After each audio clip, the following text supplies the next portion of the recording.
All right, option auctions. I like this, guys. It is not a common strategy, so I thought I'd mention it here. It is definitely very creative, and you can do this in a variety of different capacities. So you can do this as an agent, and you can also do this just as an investor, as a consultant. So here, let me tell you what you do. You put an option on a property, right? So you have a strike price. You contact a seller. They want to sell. They don't want to use an agent, right? They don't want to pay the 6%. Surprise, surprise. So what do? You say, hey, look, that's fine, that's fine. It's a retail property. This is not typically an investor property. You can do it as an investor property, but it doesn't work as well. Then you put an option, which is you just have a strike price, meaning if I get you the price that you want, $330,000, you agree to pay me anything more that I get. You market the heck out of that property. I'll share a couple stories of this. You get a whole bunch of people in that property in a very short amount of time, typically one weekend, and then it bids up. The theory goes, and I will admit to you, I have never had the kahunas to actually do this. You're supposed to start that price at 50% of where you think you're going to end up. 50%. I've only gotten down to 60, and that was because I just said, I got to try this out. 60%, and that's it. But the reason is you're getting a ton of people into that property, right? So let me share a couple times that I've done this with you. I had a short sale. I did this on a short sale. Bethesda property. I took it as a listing, and I was negotiating.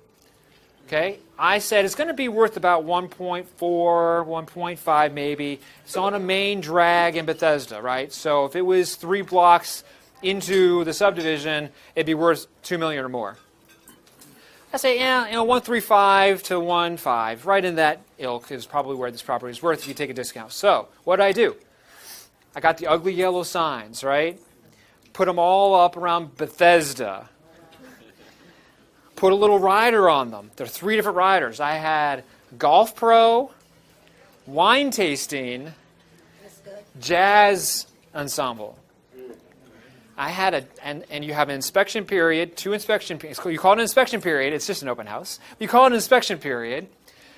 So you're trying to rule out the possibility of somebody doing an inspection and knocking out of a contract. 12 to 3 Saturday, 12 to 3 Sunday. I had the jazz band come. I can only afford them for one day. Those guys wouldn't take a discount. The wine tasting did it for free because I sold them on the high-end clientele that they were going to get. And I got a golf pro. He was a trainer at a local country club, and to come. And he was in the basement and just hitting a bunch of golf balls, right? And so people would take a club and go at it. We got 92 people into that property in one weekend. Well, that's a good question because I probably put up about 40 signs, and they were all gone, and that was Friday night at the rush hour, like 5 o'clock. This is Bethesda. These are ugly yellow signs. When we were putting the signs up, an elderly lady was walking on the sidewalk, and she stopped, and she said, "That sign is so ugly." I was like, yeah, that's the point. That's why it's called an ugly yellow sign. All those signs were gone by Saturday morning at 9 o'clock. The Long and Foster signs that we put up, we put up our signs right next to the Long and Foster signs.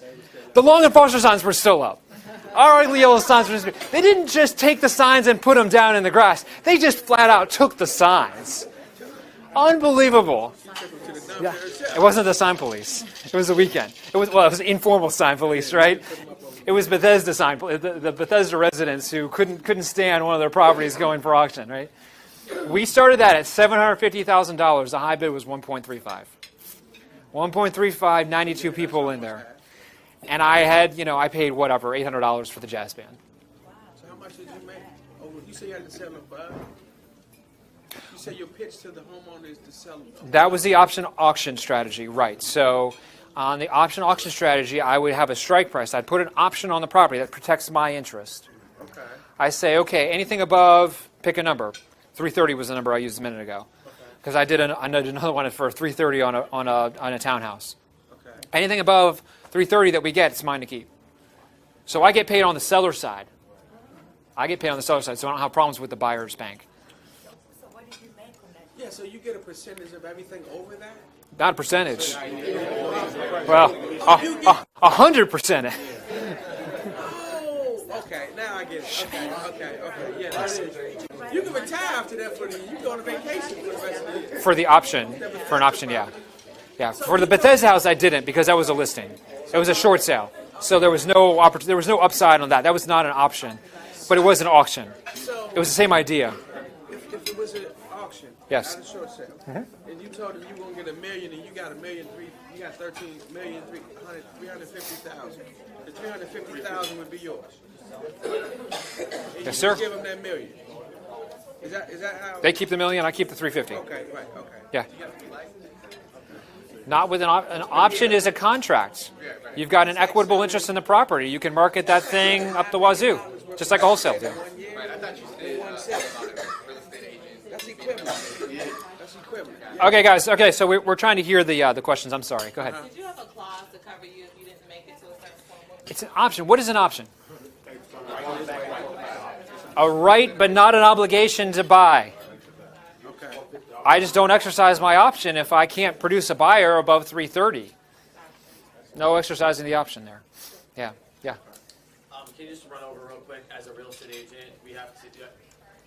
are not allowed to they say we're not allowed Right. to go sell a property and say we want to make X amount of dollars over it. We are only allowed to do a percentage. Value range pricing. So what's a way that we can get around that if we're not an agent? So you're not acting as an agent in an option auction circumstance. You're acting as an investor or a consultant, and so you would disclose the fact that you were an agent. You have an agent license as you're required to do, but you're not acting in that capacity. There's no listing agreement. Okay. Because if we don't have an agreement, you're not a client. Yeah, you've got an option, Right. and that's all you have. Cool. Thank you. I think it's a really powerful strategy. I had another one in Germantown, a townhouse. We got an appraisal done. The property was really crappy, stains, on the carpet. The bathrooms needed, like a deep clean. You know what I mean? Deep clean. We got the appraisal done for the short sale. I got the carpet cleaners in there, the maids in there, and then we did this option auction. So let me just share with you, the value that the bank came up with was $230,000 for this townhouse. I got the buyer's appraisal. Okay, the buyer's appraisal. Well, I got an auction bid to go up to $240,000. So I was good with the short sale. I got that approved. Of course, the house is in a lot better condition, right? After I was done with it, and the buyer, they had financing, so they had to get an appraisal, right? The appraisal came in $300,000. So it works. It was a great strategy. We got 70 people in one weekend, and people were just streaming in to a townhouse. Now, this strategy does not work for a Rambler, in Hyattsville. Like, you're not gonna, or Palmer Park, or just you know what I'm talking about, right? You've got to get not Capitol Heights. You can try it, but you're not going to be successful.